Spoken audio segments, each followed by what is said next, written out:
na watoto yangu na mali yangu yote.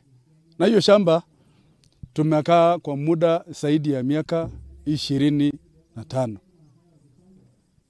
Tukiwa mwananchi Keekonyokie, na hiyo shamba tunawalinda.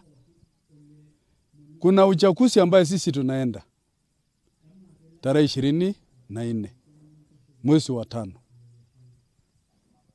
2024. Iko karibuni. Na hiyo shamba ambaye tunasosania, kuna grupu mbili. Kuna group ambaye ya haki,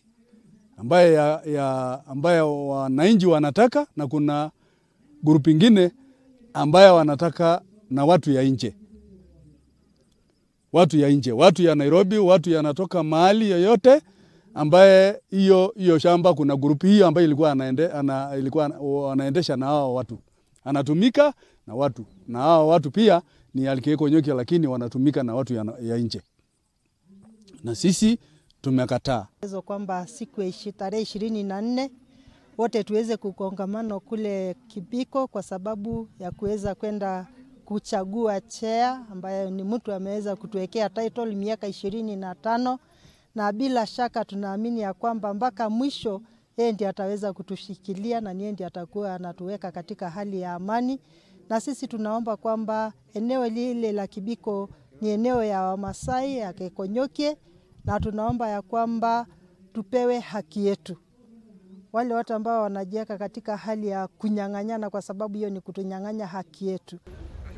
Tukitimiza ama tukielekea kutimiza maagizo ya kotini kuhusu shamba la Kibiko Keekonyokie Trust, ambayo wenyeji walisozana wakaenda kotini, na kotini ikaamua waende uchaguzi.